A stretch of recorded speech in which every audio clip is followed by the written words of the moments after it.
5, 4, 3, 2, 1. The 2025 Formula One season is almost upon us. 24 Grand Prix lie ahead, spread across the globe on circuits built to test the world's best drivers to the maximum, in cars producing speeds and G-forces that would put an astronaut to shame.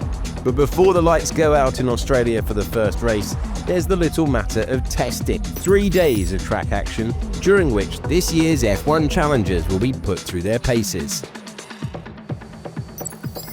All 10 teams will have refined, revised and possibly even reimagined their cars for the coming season.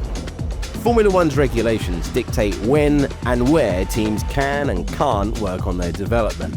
Time spent in wind tunnels and out on track are regulated and monitored, an attempt to create a more level playing field. So, after many months of painstaking preparation, designs have been implemented and cars have been constructed.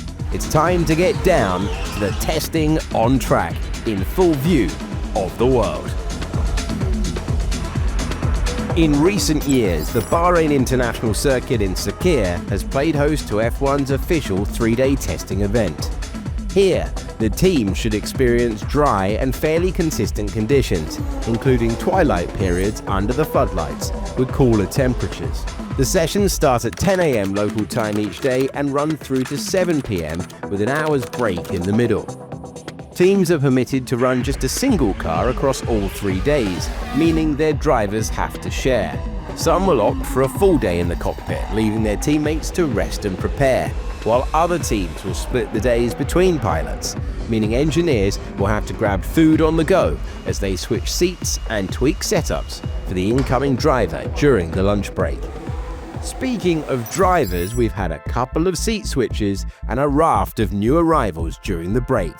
If you happen to miss the email, 7-time world champion Lewis Hamilton has moved to Formula One's most decorated team, Ferrari. Carlos Sainz, out of a seat at the Italian Giants, was consequently snapped up by Williams. Nico Hülkenberg has left Haas for Kick Sauber, with Esteban Ocon taking the German's place at the American team. Liam Lawson, who at the end of the season took over Daniel Ricciardo's seat as the team now known as Racing Bulls, has been rewarded with a Red Bull drive. 5 very capable rookies join the fray. Andrea Kimi Antonelli has been given Hamilton's vacant chair at Mercedes, and Alpine Academy driver Jacques gets a promotion to a race seat. The top duo in Formula 2 last year get their chance to step up. Champion Gabriel Bortoleto joins Kick Sauber, and runner-up Isaac Hadjar goes to Red Bull's sister team, Racing Bulls.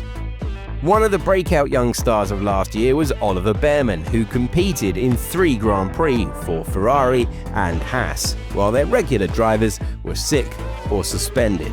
He'll join the latter team.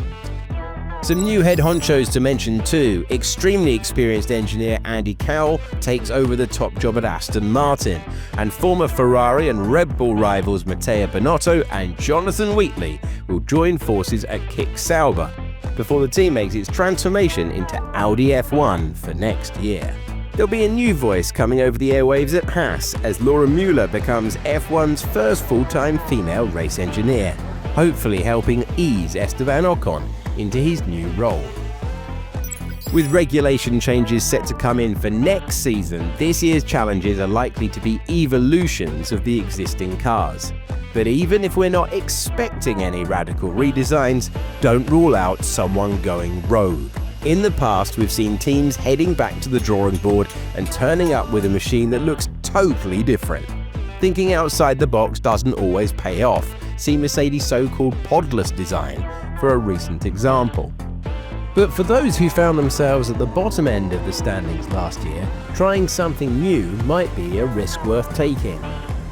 Testing is all about the teams and drivers getting to know their cars in various modes and setups. The aim is to iron out any bugs or issues before the season gets underway. Simulator and wind tunnel data is one thing, but only when the cars are physically out on track, putting rubber to tarmac and moving through real corners, can the teams properly understand them. They have a multitude of tools at their disposal, ranging from the incredibly small and prosaic such as bits of string hanging from the floor skirt, to old-school techniques like the brightly covered paint known as Flow-Vis that's sprayed on the aerodynamic surfaces, the movement of which illustrates the airflow both around and through the car.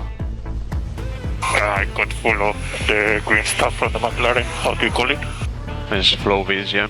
There are more technically sophisticated devices such as aero rakes, which send incredibly precise data, crucial for understanding the car's performance, back to the engineers in the paddock and back at base. For a car to succeed in Formula One, there has to be a trade-off between two fundamental factors: speed on the straights versus downforce in the corners. Put simply, you can build a machine that goes like a rocket in a straight line, but that speed won't help it at the bends.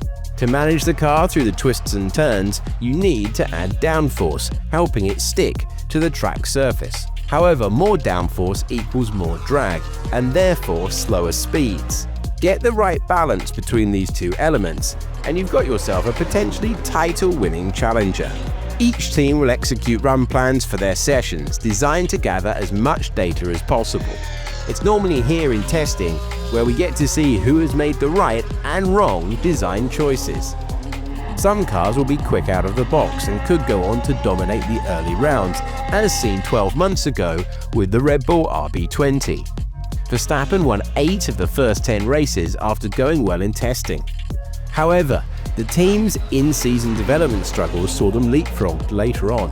Ferrari looked in pretty good shape too, and were very competitive over the opening races, but then suffered a mid-season slump as others developed around them before coming back strongly in the final rounds. Lando Norris was also mixing it with the best on day one of testing, but McLaren's challenge only really came alive after an upgrade at the Miami Grand Prix, which propelled the Papaya cars to the fore. In testing, looking flashy and fast may not necessarily show a fair representation of a team's competitiveness. Some squads like to disguise their true performance from the opposition by running cars with heavier or lighter fuel loads than expected, or with the engine set to a different mode. This is known as sandbagging and can be quite misleading.